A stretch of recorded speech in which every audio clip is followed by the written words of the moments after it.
Hello दोस्तों, आज हम बात करने वाले हैं बुक टाइम मैनेजमेंट की, जो कि डॉक्टर सुधीर दीक्षित द्वारा लिखी गई है। इस बुक में ऑथर ने हमें समय के सर्वश्रेष्ठ उपयोग के 30 सिद्धांतों के बारे में बताया है। हम शुरू करते हैं इसके चैप्टर 1 से। 3 बुनियादी सवाल। पहला बुनियादी सवाल, आजकल समय की इतनी कमी क्यों महसूस होती है? क्या आपने कभी सोचा है कि आजकल हमें समय की इतनी कमी क्यों महसूस होती है?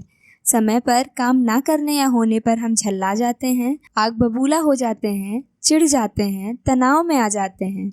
समय की कमी के चलते हम लगभग हर पल जल्दबाजी और हड़बड़ी में रहते हैं।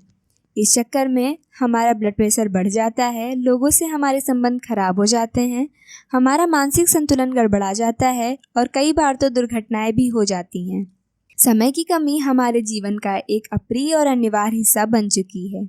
क्या आपने कभी यह बात सोची है, हमारे पूर्वजों को कभी टाइम मैनेजमेंट की ज़रूरत क्यों नहीं पड़ी, तो फिर हमें क्यों पड़ रही है? क्या हमारे पूर्वजों को दिन में 48 घंटे मिलते थे और हमें केवल 24 घंटे ही मिल रहे हैं? आप भी जानते हैं और मैं भी जानती हूँ कि ऐसा नहीं है। हर पीढ़ी को एक दिन में केवल 24 घंटे का ही समय मिलता है, लेकिन 20वीं सदी की शुरुआत से हमारे जीवन में समय कम पड़ने लगा है और यह समस्या दिनों दिन बढ़ती जा रही है।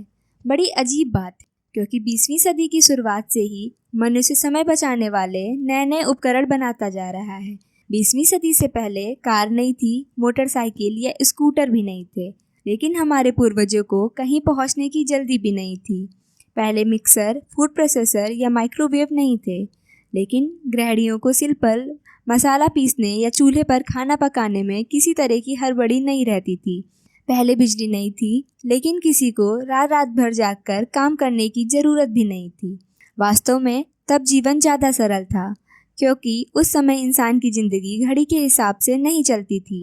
औद्योगिक युग के बाद फैक्ट्री, ऑफिस और नौकरी का जो दौर शुरू हुआ, उसने मनुष्य को घड़ी का गुलाम बनाकर रख दिया। पहले जीवन सरल था और अब जटिल हो चुका है। यही हमारी समस्या का मूल कारण है। पहले जीवन की रफ्तार धीमी थी, लेकिन अब तेज हो चुकी है। अब हमारे जीवन में इंटरनेट आ गया है, जो पलक झपकते ही हमें दुनिया से जोड़ देता है। अब हमारे जीवन में टीवी आ चुका है, जिसका बटन दबाते ही हम दुनिया की खबरें जान लेते हैं।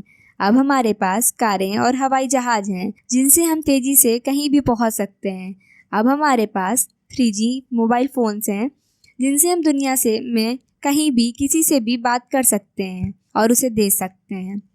आधुनिक आविष्कारों ने हमारे जीवन की गति बढ़ा दी है। शायद आधुनिक आविष्कार ही हमारे जीवन में समय की कमी का सबसे बड़ा कारण है। इनकी बदौलत हम दुनिया से जुड़ तो गए हैं, लेकिन शायद खुद से दूर हो गए हैं।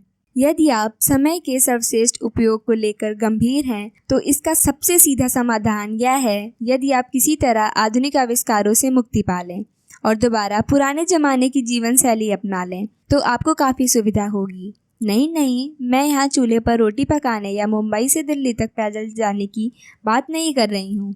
मैं तो केवल यह कहना चाहती हूँ कि मोबाइल, टीवी, इंटरनेट, चैटिंग आदि समय बर्बाद करने वाले आविष्कारों का इस्तेमाल कम कर दें।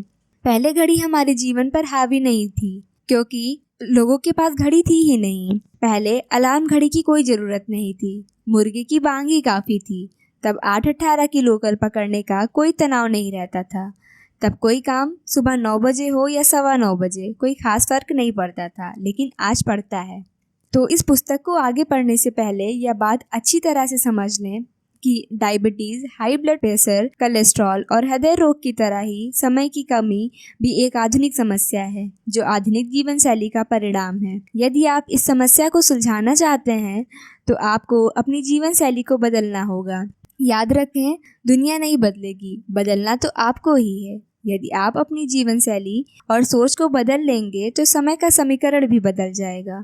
जैसे अल्बर्ट आइंस्टीन ने कहा था, हम जिन महत्वपूर्ण समस्याओं का सामना करते हैं, उन्हें सोच के उसी स्तर पर नहीं सुलझाया जा सकता जिस पर हमने उन्हें उत्पन्न किया था।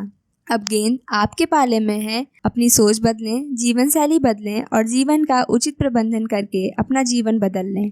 इस संदर्भ में आधुनिक प्रबंधन के पितामह पीटर एफ ड्रकर की बात याद रखें, जब तक हम समय का प्रबंधन नहीं कर सकते, तब तक हम किसी भी चीज़ का प्रबंधन नहीं कर सकते।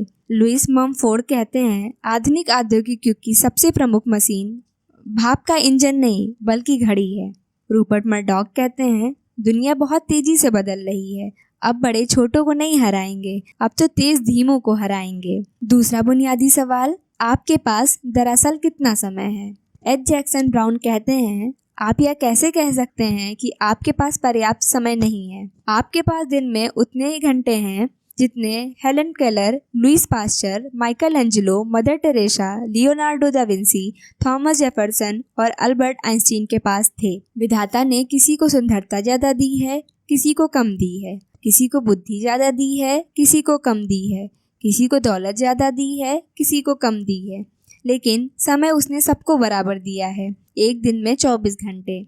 समय ही एकमात्र ऐसी दौलत है जिसे आप बैंक में जमा नहीं कर सकते। समय का गुजरना आपके हाथ में नहीं होता है, या तो घड़ी की सुई के साथ लगातार आपके हाथ से फिसलता रहता है। आपके हाथ में तो बस इतना रहता है कि आप इस समय का कैसे उपयोग करते हैं। अगर सदुपयोग करेंगे तो अच्छे परिणाम मिलेंगे, अगर दुरुपयोग करेंगे तो बुरे परिणाम मिलेंगे। ध्यान देने वाली बात यह है कि हमारे पास कहने को तो 24 घंटे होते हैं, लेकिन वास्तव में इतना समय हमारे हाथ में नहीं होता।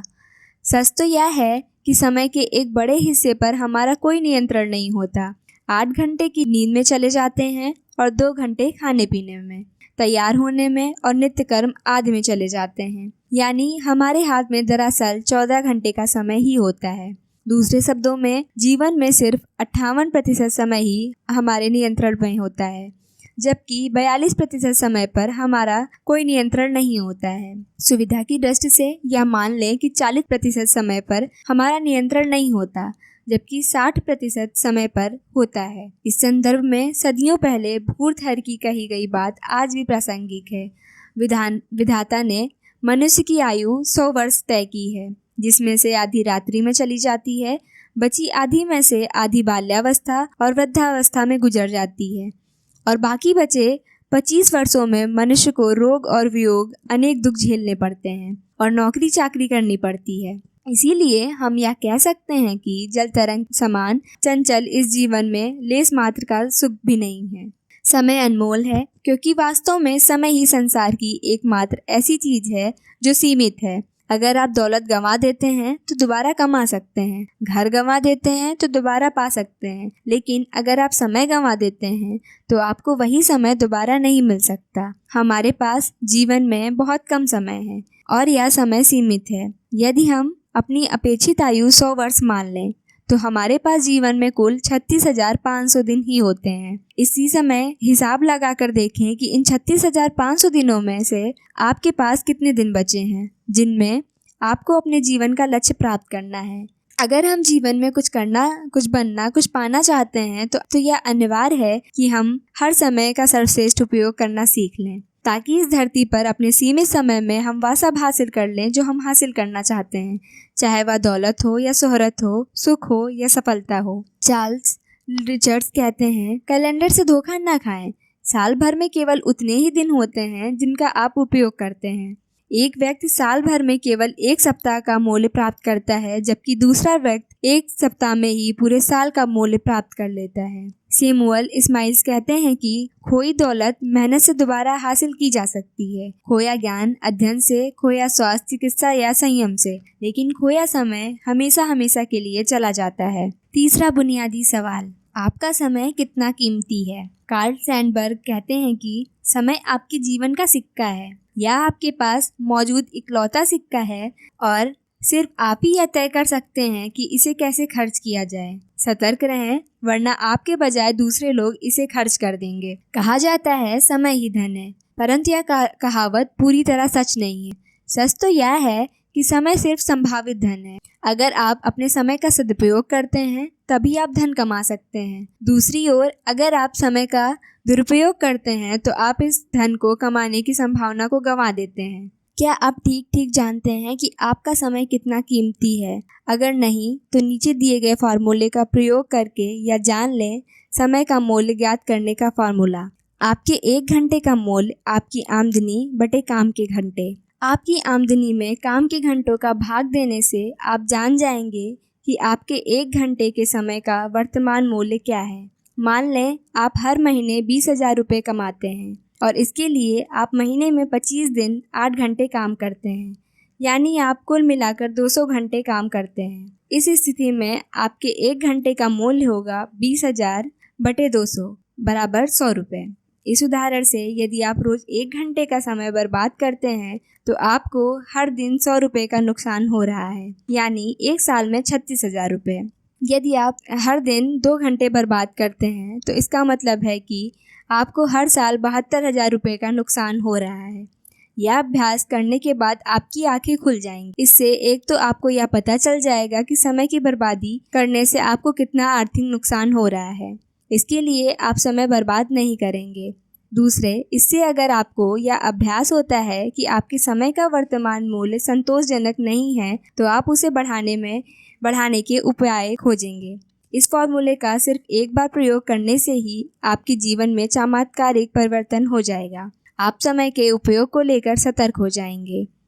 आप समय बर्बाद करना छोड़ देंगे। आप अपने समय के बेहतर उपयोग के तरीके खोजने लगेंगे। आप कम समय में ज़्यादा काम करने के बजाय उपाय खोजने लगेंगे। और यह सब केवल इसीलिए होगा क्योंकि अब आपको पता चल चुका है कि आपके काम का हर मिनट कितना कीमती है और उसे बर्बाद करके आप अपना कितना आर्थिक नुकसान कर रहे हैं। फ्रैंक के क्लॉर्क कहते हैं, आधुनिक मनुष्य उन चीज़ों को खरीदने लायक पैसा कमाने के पीछे पागल है जिनका आनंद व व्यस्तता के कारण नहीं ले सकता। थियो फ्रेस्ट कहते हैं, जिन चीज़ों को मनुष्य खर्च कर सकता है उनमें समय सबसे ज़्यादा मूल्यवान है। धन्यवाद।